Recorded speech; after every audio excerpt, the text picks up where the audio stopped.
আপনি তো তাওয়াফ শেষ হয়ে আপনার সপ্তাহে দাঁড়াবেন।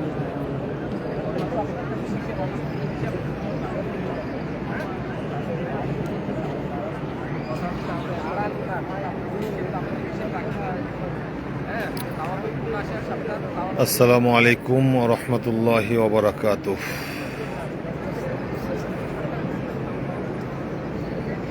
সবাইকে মক্কাতুল মুকাররমায় বাইতুল্লাহ চত্বর থেকে লাইভে স্বাগত জানাচ্ছি।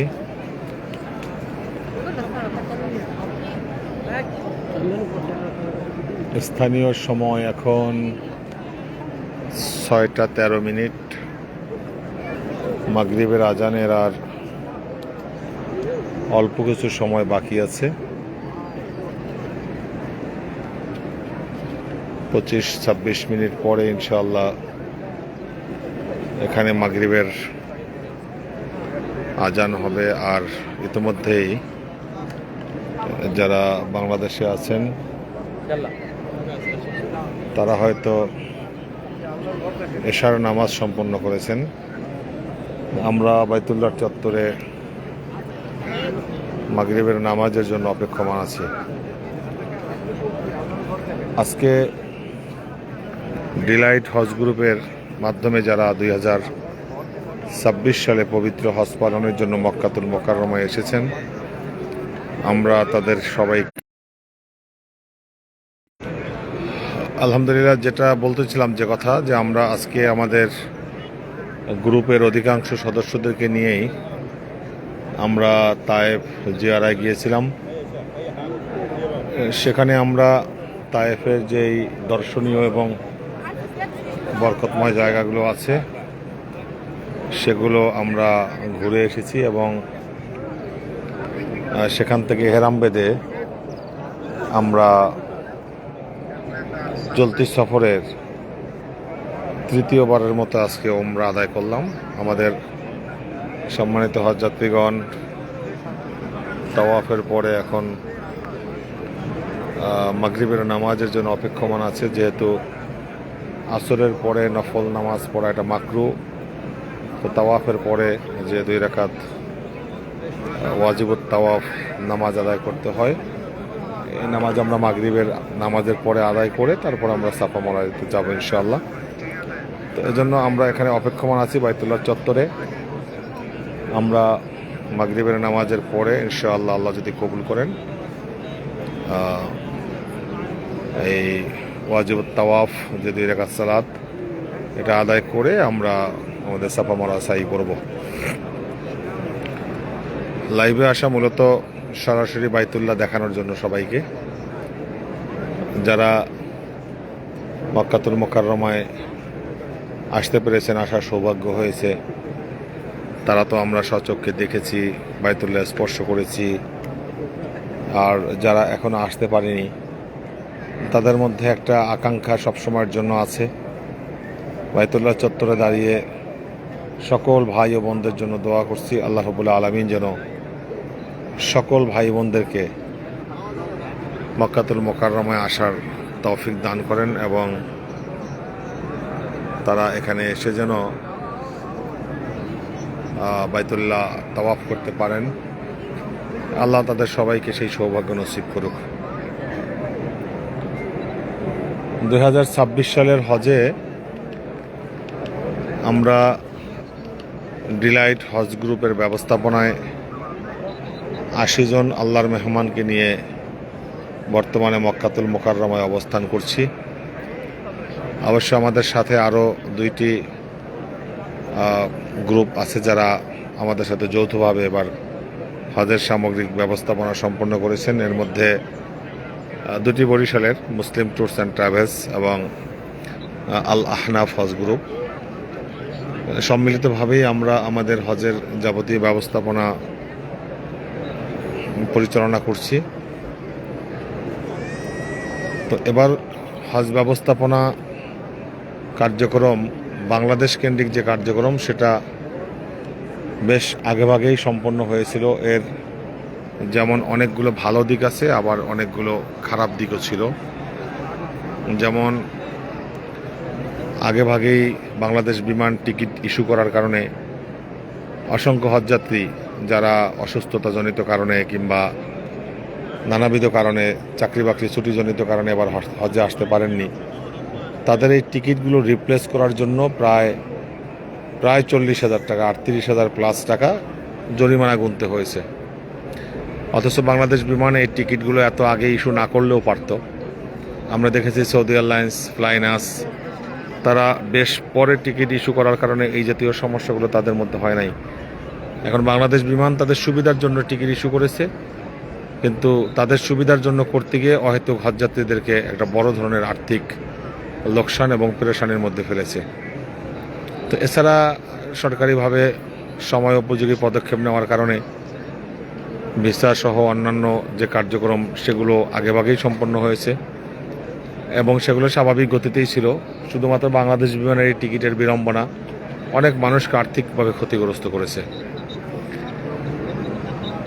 কিন্তু বাংলাদেশে যতটুকু যা হয়েছে না হয়েছে, সৌদি আরবে আসার পর একজন হজযাত্রী এবার যে পরিমাণ বিড়ম্বনার মুখোমুখি হচ্ছেন, এটা বেশ দুঃখজনক।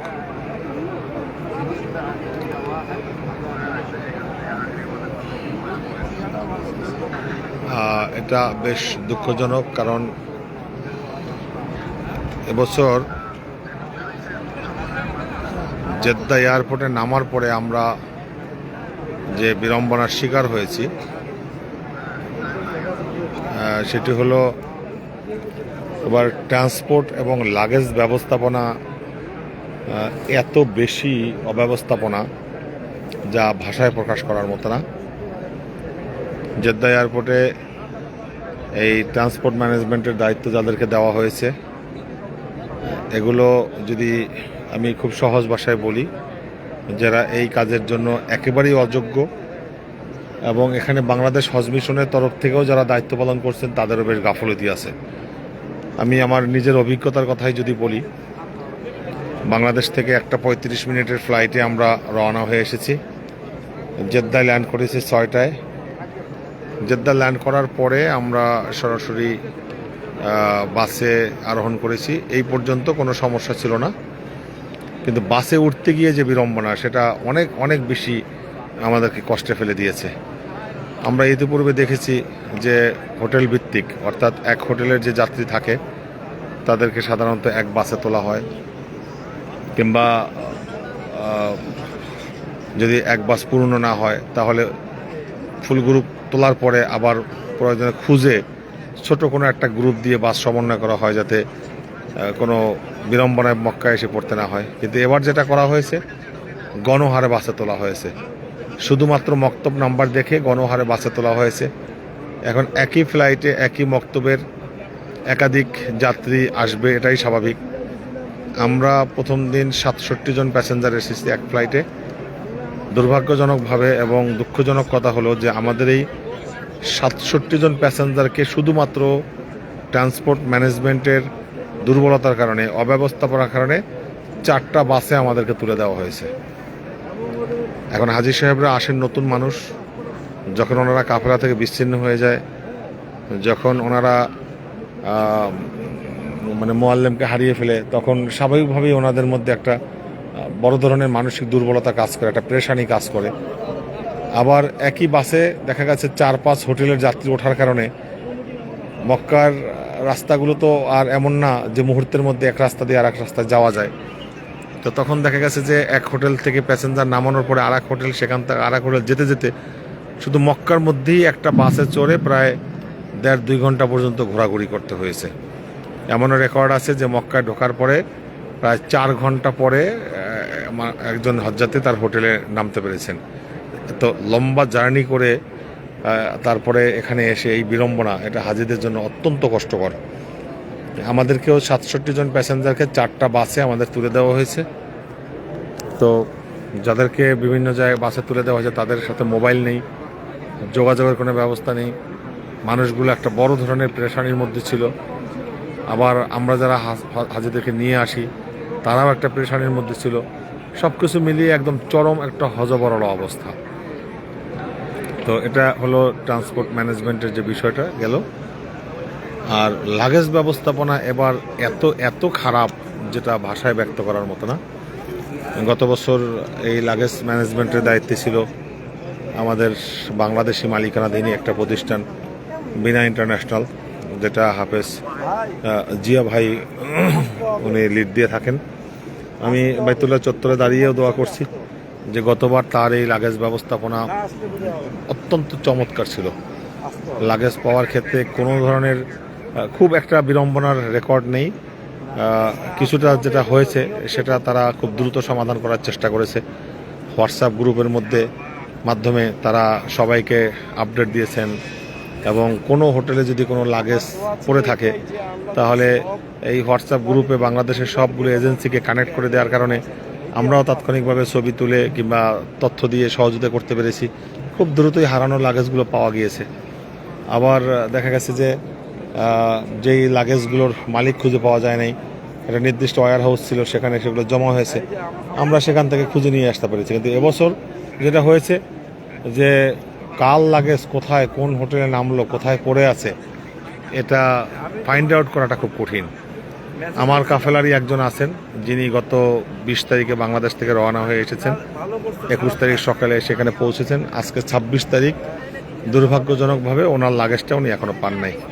যদিও আমরা আমাদের সমস্ত যাত্রীদেরকে একই কালারের লাগেজ আমরা দিয়ে থাকি, তো আমাদের নির্দিষ্ট লাগেজ যারা নিয়ে এসেছেন, এখানে আরও একটা মজার বিষয় হলো আমাদের নির্দিষ্ট লাগেজ যারা নিয়ে এসেছেন আলহামদুলিল্লাহ তারা যথাসময় লাগেজ পেয়েছেন, হোটেলে আসার কয়েক ঘন্টার মধ্যে লাগেজ পেয়েছেন। কিন্তু যার লাগেজটা হারিয়েছেন তিনি আমাদের নির্দিষ্ট লাগেজটা আনেন নাই। আজকে 6 দিন হয়ে গেল, তার লাগেজের এখনও পর্যন্ত কোনো সন্ধান আমরা করতে পারি নাই। বিভিন্ন হোটেলে দৌড়াচ্ছি, হজ মিশনে দৌড়াচ্ছি, হজ মিশনের যে ভাইরা আছেন ওনারাও চেষ্টা করছেন, কিন্তু এখনও পর্যন্ত আমরা এটার কোনো তথ্য আমরা পাইনি বা লাগেজটা উদ্ধার করতে পারিনি। তো এটা হলো আমাদেরগুলো পাওয়ার কারণ হলো আমাদের সব লাগেজগুলো একটা আলাদা ডিজাইনের এবং একটা আলাদা কালারের। লেবাররাও হয়তো দেখে বুঝতে পেরেছেন যে এটা একটা গ্রুপের, যেখানে খুব সহজে এসেছে। কিন্তু যারা ভ্যারাইটিস লাগেজ নিয়ে এসেছেন তাদের ক্ষেত্রে বিড়ম্বনাটা অত্যন্ত মারাত্মক। আমি দেখেছি বিভিন্ন হোটেলের রিসিপশনে অসংখ্য লাগেজ পড়ে আছে। আমি যখন আমাদের লাগেজটা খুঁজতে গিয়েছি, সেখানে আমি যতটুকু পেরেছি প্রত্যেকটা হোটেলের বা প্রত্যেকটা লাগেজের গায়ে যে নাম্বার আছে, মোবাইল নাম্বার, এই মোবাইল নাম্বারগুলোতে যোগাযোগ করে বাংলাদেশে তাদের আত্মীয় স্বজন যারা আছে তাদের কাছে খবর পৌঁছানোর চেষ্টা করেছি, অথবা এজেন্সি মালিকদের কাছে খবর পৌঁছানোর চেষ্টা করেছি। কিন্তু আমার সেই চেষ্টাটা ছিল খুবই একটা সীমিত চেষ্টা, ক্ষুদ্র চেষ্টা। এখনও অসংখ্য মানুষকে আমরা দেখেছি যে তারা এখনও লাগেজ পায়নি। লাগেজের কারণে তারা তাদের কাপড় চোপড় পাচ্ছে না, ঔষধ পাচ্ছে না, বড় ধরনের একটা কষ্টের মধ্যে তারা আছেন। আমি ব্যক্তিগতভাবে এই বিষয়গুলো নিয়ে এখানে যিনি হজ কনসুলার আছেন জনাব কামরুল ইসলাম স্যার, ওনার সাথে ইতিমধ্যে একদিন কথাও বলেছি। উনিও বিষয়টির বাস্তবতা স্বীকার করেছেন এবং দুঃখ প্রকাশ করেছেন যে বছরের এই অব্যবস্থাপনা এটা আসলেই মানুষের জন্য খুব কষ্টের কারণ হচ্ছে। এখন ম্যানেজমেন্টটা করে সৌদি আরবের বিভিন্ন প্রতিষ্ঠান। আসলে এখানে আমাদের বাংলাদেশ হজ মিশনে যারা কর্মকর্তারা আছেন তাদেরও বেশ অসহায়ত্ব আছে, তাদেরও এখানে মানে সামর্থ্য সীমাবদ্ধতা আছে। তো তারপরেও আমরা দেখেছি যে ওনারা বিভিন্ন হোটেলে ঘুরে এই লাগেজগুলোকে ওনারা কালেক্ট করার চেষ্টা করছেন বা হাজিদেরকে পৌঁছে দেওয়ার চেষ্টা করছেন। তো মোদ্দা কথা হলো এবার সৌদি আরবে এই ম্যানেজমেন্টগুলো অত্যন্ত দুঃখজনক। হাজিদের এবার শুধুমাত্র অব্যবস্থাপনার কারণে নানা রকম ভোগান্তির শিকার হতে হচ্ছে। বিশেষ করে জেদ্দা থেকে মক্কা এই ট্রান্সপোর্ট ম্যানেজমেন্টটা এত পরিমাণ বাজে হওয়ার কারণে হাজিদেরকে সীমাহীন কষ্ট পেতে হচ্ছে। আমি যতটুকু জানি গতকালকে পর্যন্ত এই ব্যবস্থার কোনো উন্নতি হয় নাই। আর লাগেজের বিষয়টা তো প্রতিনিয়তই দেখছি যে আমাদের হোটেলেও মানুষজন আসছেন, বিভিন্ন জায়গায় যাচ্ছেন। তো এটা একটা দ্রুত সমাধান হওয়া উচিত। জানি না আমার এই লাইভ সৌদি কোনো কর্তৃপক্ষের কাছে হয়তো পৌঁছাবে না, হ্যাঁ, তো এর দ্বারা কোনো ফায়দাও হয়তো হবে না।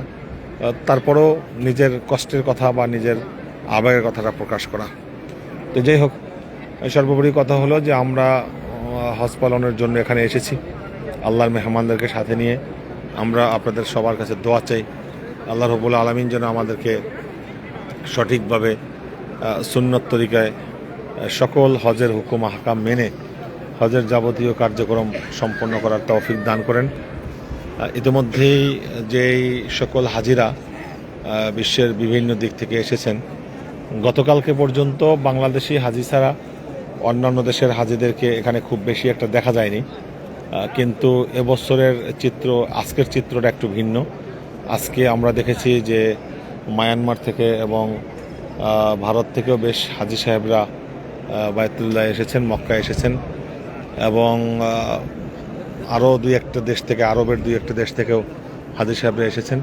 তবে এখানে হজযাত্রীদের পাশাপাশি এখনও পর্যন্ত বেশ উমরার যাত্রীরা আছেন, যারা বিশেষ করে সৌদি নাগরিক। ওনারা এখানে এই সময়টাতে ওনাদেরকে উমরার অনুমতি দেওয়া হয়, উমরার জন্য ওনারা এখানে আছেন। আগামী হয়তো আরও 2-4 দিন তারা থাকবেন, এরপরে আবার এই সৌদির স্থানীয় যারা তাদের এখানের উপস্থিতিটা কমে আসবে। পাশাপাশি আবার বিশ্বের বিভিন্ন দেশ থেকে এখানে হাজিদের আগমনও বাড়তে থাকবে। তো এখনও পর্যন্ত বাইতুল্লাহ বা মক্কা নগরীতে বাংলাদেশি হাজিদের আধিক্যটাই বেশি। হজযাত্রী হিসেবে যারা এসেছেন তাদের মধ্যে সিংহভাগই বাংলাদেশি হজযাত্রী। শুধুমাত্র মায়ানমার এবং ইন্ডিয়ার কিছু হজযাত্রী আমরা আজকে মাথাফে দেখতে পেয়েছি। এছাড়া অন্য দেশের হাজি এখনও পর্যন্ত খুব একটা এখানে আসেনি, খুব সীমিত। আরব দেশগুলো থেকে হয়তো কিছু এসেছে, তার সংখ্যা খুব বেশি না।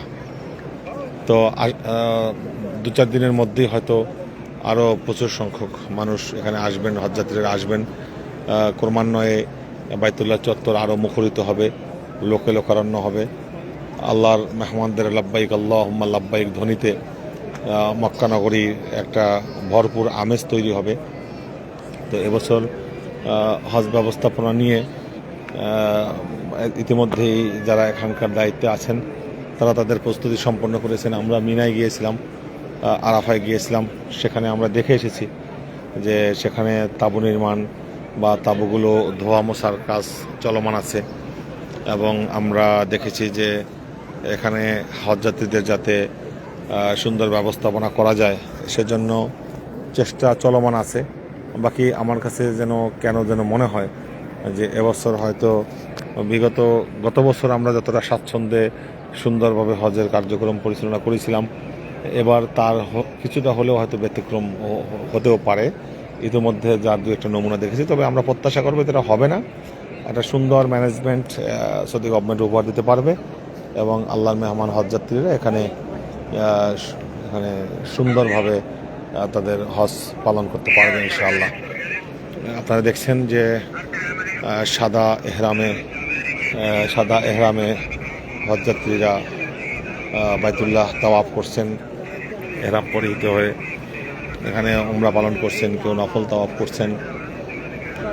প্রতিনিয়তই মানুষের সংখ্যা বাড়ছে, এই সংখ্যা আরও বৃদ্ধি পাবে, আরও বৃদ্ধি পাক সেটাই প্রত্যাশা করি।